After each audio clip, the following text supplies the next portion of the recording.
আসসালামু আলাইকুম, সবাইকে স্বাগতম। ওয়ার্ডপ্রেস থিম কাস্টমাইজেশন ধারাবাহিক টিউটোরিয়ালসের পঞ্চম পর্বে। তো আজকে আমরা খুব ইম্পর্টেন্স একটা বিষয় নিয়ে কাজ করব, সেটি হচ্ছে কন্ট্রাক্ট ফর্ম এবং এই কন্ট্রাক্ট ফর্মটা কীভাবে অ্যাড করতে হয় এবং এটা কীভাবে কাস্টমাইজ করতে হয় সেই জিনিসটি আজকে আমরা শিখব। তো ওয়েবসাইটের মূল উদ্দেশ্য হচ্ছে ফাস্ট কমিউনিকেশন করা, অর্থাৎ কাস্টমারদের সাথে যোগাযোগ ব্যবস্থার উন্নত করা। এটা হচ্ছে মূলত একটা ওয়েবসাইটের মূল উদ্দেশ্য। তো আর এই উদ্দেশ্যের উপর ভিত্তি করেই একটা কন্ট্রাক্ট ফর্ম ক্রিয়েট করা হয়, কিংবা একটা প্রত্যেক ওয়েবসাইটে একটা কন্ট্রাক্ট ফর্ম থাকে। তো আজকে আমরা এই কন্ট্রাক্ট ফর্মটা নিয়ে কাজ করব। তো প্রথমে আমি আমার গুগল ক্রোম ব্রাউজারটা ওপেন করি, তারপর আমরা আমাদের ওয়েবসাইটে চলে যাব। লোকাল হোস্ট ওয়ার্ডপ্রেস, তারপর ডব্লিউপি অ্যাডমিন, এই ঠিকানা চলে যাব। আর এদিক দিয়ে আমি আমার ফোল্ডার অর্থাৎ আমার থিম ফাইলটা ওপেন করি। htdocs WordPress W content themes, তারপর আমার থিমস, তারপর আমরা আমাদের স্টাইলার সিএসএস ফাইলটা একটু ওপেন করি। এই হচ্ছে আমাদের স্টাইলার সিএসএস ফাইল। আমরা একটু অপেক্ষা করি পেজটি লোড হওয়ার আগ পর্যন্ত। তো আমরা লগ ইন করি। লগ ইন করার পর আমরা একটা নতুন কন্ট্যাক্ট ফর্ম ক্রিয়েট করব। যাই হোক, তার আগে আমরা আমাদের ওয়েবসাইটটাতে একটু ভিজিট করি। তো এই হচ্ছে আমাদের ওয়েবসাইট। আমরা গত পর্বে ফুটার নিয়ে কাজ করেছিলাম। তো আজকে আমরা যেহেতু কন্ট্যাক্ট ফর্ম নিয়ে কাজ করব, তো প্রথমে আমরা একটা কন্ট্যাক্ট পেজ ক্রিয়েট করে ফেলব। পেজ, তারপর ক্লিক করব অ্যাড নিউ পেজে। তো এবার আমরা পেজ নেম দেব কন্ট্রাক্ট আজ, তারপর পাবলিশ দেব। তো পাবলিশ দেওয়ার পর আমরা ভিউ পেজে ক্লিক করি। ক্লিক করার পর দেখব যে আসলে এই পেজে কোনো কিছু দেখাচ্ছে না, কারণ হচ্ছে আমরা এই পেজের মধ্যে কোনো কন্ট্রাক্ট ফর্ম অ্যাড করিনি। তো কন্ট্রাক্ট ফর্ম অ্যাড করার জন্য আমাদেরকে যে কাজটি করতে হবে, ফার্স্ট অফ অল আমাদেরকে একটা প্লাগইন ইনস্টল করতে হবে। তো আমি একটা অ্যাড নিউ প্লাগইনসে ক্লিক করলাম। তো আমরা যে প্লাগইনটা ইউজ করব সেই প্লাগইনটির নাম হচ্ছে কন্ট্রাক্ট ফর্ম 7। আর এটা হচ্ছে ওয়ার্ডপ্রেসের সবচেয়ে পপুলার এবং জনপ্রিয় একটা প্লাগইন। তো আমরা প্লাগইনটা অ্যাড করি। তো আমরা আমাদের প্লাগইন অ্যাড করব। প্লাগইন অ্যাড করার জন্য আমাদের ইন্টারনেট কানেকশনটা দিতে হবে। এবার আমরা ট্রাই করি। তো এবার সার্চ প্লাগইনসে গিয়ে লিখব কন্ট্রাক্ট ফর্ম 7। তো কন্ট্রাক্ট ফর্ম কিংবা কন্ট্রাক্ট লিখে সার্চ দিলে সর্বপ্রথম যে প্লাগইনটা আসবে এটা আমরা ইউজ করব, সেটা হচ্ছে কন্ট্রাক্ট ফর্ম 7। এটা 5 মিলিয়নের উপরে অ্যাক্টিভ ইনস্টলাইজেশন আছে। যাই হোক, আমরা এটাতে ক্লিক করি। এই প্লাগইনটা খুব পপুলার এবং এই প্লাগইনটা দিয়ে খুব সহজে আমরা কন্ট্রাক্ট ফর্ম ক্রিয়েট করতে পারবো। তো এই প্লাগইনটা ইনস্টল করতেছি। এখন প্লাগইনটি ইনস্টল হচ্ছে। তো এবার আমরা অ্যাক্টিভ করব। প্লাগইনটি অ্যাক্টিভ করার পর আমরা এখানে দেখতে পাচ্ছি যে কন্ট্রাক্ট নামে একটা নতুন বাটন অ্যাড হয়েছে। তো আমরা এই কন্ট্রাক্ট বাটনের আন্ডারে কন্ট্রাক্ট ফর্মে ক্লিক করব। ক্লিক করার পর আমরা বাই ডিফল্ট একটা কন্ট্রাক্ট ফর্ম অলরেডি ক্রিয়েট করা আছে। এই শর্টকাটটা আমরা কপি করে জাস্ট আমাদের পেজ যে আছে ওই পেজের মধ্যে অ্যাড করে দেব। এখানে গিয়ে আমরা শর্টকাটটা জাস্ট পেস্ট করে দেব। পেস্ট করে আপডেট দেব। আপডেট দেওয়ার পর আমরা এবার আমাদের পেজটা ভিজিট করে দেখি। এবার কিন্তু আমাদের কন্ট্রাক্ট ফর্মটা এখানে দেখাচ্ছে। যাই হোক, আমি এই জিনিসগুলো এখান থেকে সরিয়ে দিই। এটা সরিয়ে দেওয়ার জন্য আমাকে যা করতে হবে, অর্থাৎ আমি এই যে শেয়ার বাটনগুলো চাচ্ছি এখান থেকে সরিয়ে দিতে, এর জন্য আমি আমার অ্যাড টু এনি শেয়ার প্লাগইনটা একটু সেটিং ফিক্স করে নিই। এক্সম্যান দিলাম, সেভ চেঞ্জ দিয়ে। যাই হোক, আমাদের কন্ট্রাক্ট ফর্ম অ্যাড করা হয়েছে। তো এখন আমরা এই কন্ট্রাক্ট ফর্মটা কীভাবে কাস্টমাইজ করতে পারি, এখানে আমরা দুইটা অপশন আছে কন্ট্রাক্ট ফর্মটা কাস্টমাইজ করার জন্য। তো প্রথম যে অপশন, সেই অপশনটা হচ্ছে আমি ইন্সপেক্ট এলিমেন্ট ওপেন করি।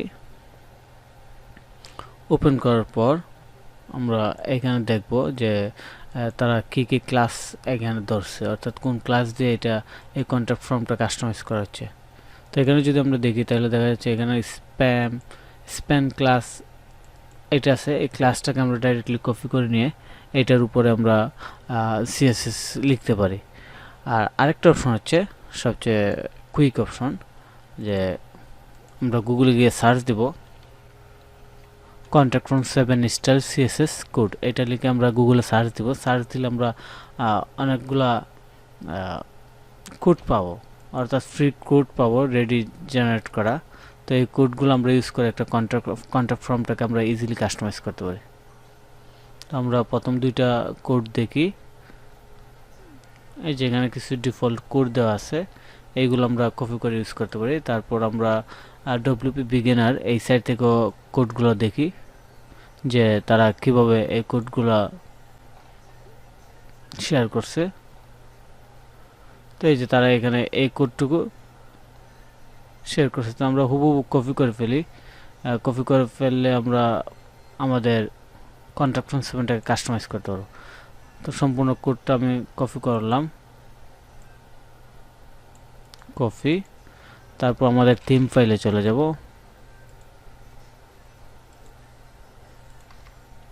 থিম ফাইলে চলে গেলাম, তারপর থিমসের আন্ডারে আমাদের যে থিমস আছে ওইটা ওপেন করলাম। ওপেন করার পর আমরা style.css এটা ওপেন করব। ওপেন করে আমরা এখানে একটা কমেন্ট করে দেব। কমেন্ট করার পর আমরা হুবহু কোডটা এখানে পেস্ট করব। পেস্ট করার পর আমরা সেভ দিয়ে দেখি যে আমাদের কন্ট্যাক্ট ফর্মটা এখন চেঞ্জিং হয়েছে কিনা। ওকে, আমাদের কন্ট্যাক্ট ফর্মটা এখন অনেক সম্পূর্ণ চেঞ্জ হয়ে গেছে। তো আমরা যদি ইচ্ছা করি এই কন্ট্যাক্ট ফর্মটাকে এখন কাস্টমাইজ আরও ভালোভাবে করতে পারবো।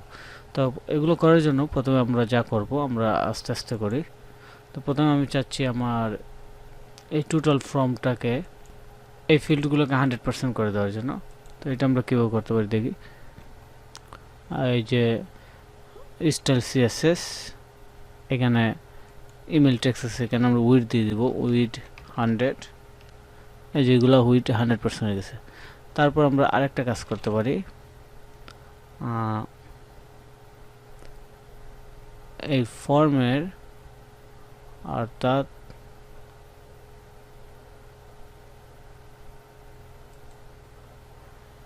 এটাকে আমরা ব্যাকগ্রাউন্ড চেঞ্জ করে ফেলতে পারি, এটা দিতে পারি।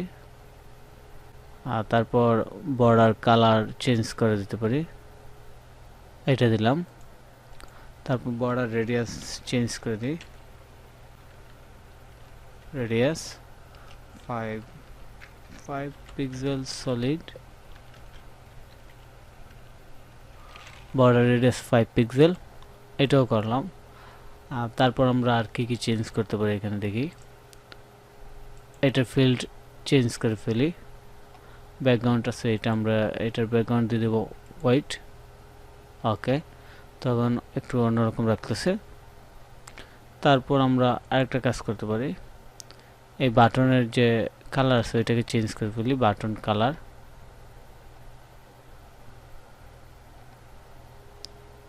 বাটন ব্যাকগ্রাউন্ড কালার আমরা এটা রাখতে পারি।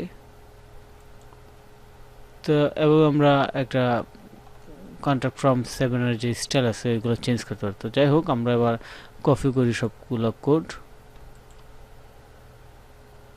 জাস্ট এখান থেকে নিচের অংশটুকু নিয়ে নিই, কিংবা সম্পূর্ণ অংশটাই কপি করি, কপি পেস্ট, সেভ চেঞ্জ দিলাম, দিয়ে আবার দেখি। তো এই তো আমাদের কন্ট্যাক্ট ফ্রম 7 সুন্দর একটা স্টাইল হয়ে গেছে। তো আশা করি আপনারা বুঝতে পারছেন যে কন্ট্যাক্ট ফ্রম 7 এর স্টাইলটা কীভাবে চেঞ্জ করতে হয়। তো কন্ট্যাক্ট ফ্রম 7 নিয়ে যদি আরও কাজ করতে চান তাহলে আপনারা চলে যাবেন এই কন্ট্যাক্ট ফর্মের কন্ট্যাক্ট মেনুতে। তারপর আপনার যে কন্ট্যাক্ট ফর্ম আছে ওইটাতে এডিটে ক্লিক করবেন। তো এডিটে ক্লিক করার পর যে কাজ করতে হবে, এখানে রেডি করা আছে কন্ট্যাক্ট ফর্ম। তো আমি যদি এখানে চাই যে আরেকটা নতুন একটা লেভেল নেব, অর্থাৎ আরেকটা ফিল্ড নেব, তাহলে এটাকে জাস্ট কপি করলাম, কপি করে এটা দিলাম লেভেল দিয়ে লিখলাম ইওর ফোন লিখে এখানে আমরা শর্টকাট অ্যাড করবো। তো শর্টকাট অ্যাড করার জন্য এই শর্টকাটটা জাস্ট সরিয়ে দিলাম, সরিয়ে দিয়ে এখান থেকে আমরা যা নিতে চাই ওইটাতে ক্লিক করব। তো আমরা চাচ্ছি টেলিফোন নাম্বার, তো টেলিফোন নাম্বার চাচ্ছি, যেহেতু আমি এটাতে টেলিফোনে ক্লিক করলাম, রিকোয়ার্ড ডিফল্ট ভ্যালু। তো এটা আপাতত এই পর্যন্ত রাখি। তারপর ইনসার্ট ট্যাগ এটাতে ক্লিক করলাম। ক্লিক করার পর আমি সেভ দিই। সেভ দেওয়ার পর এবার আমি আমার কন্ট্যাক্ট ফর্মটা যদি ফলো করি তাহলে দেখতে পারবো এই যে আমার কন্ট্যাক্ট ফর্মটা চলে আসছে। তো এটা অন্যগুলোর মতো আসছে না, এটার কারণ হচ্ছে এখানে আমার সিএসএস দিয়ে এটাকে ফিক্সিং করতে হবে। তো কী ধরনের ফিক্সিং করব, এটা যেমন এখানে তারা এটা দিছে, আমাদের আরেকটা কাজ করতে হবে, ইনপুট টাইপ ফোন এটা দিয়ে দিতে হবে। তো এবার যদি আমি রিফ্রেশ করি তাহলে এটা হয়ে যাবে। তো হয়নি, আমি দেখি এটা কোন জায়গাতে প্রবলেম হয়েছে।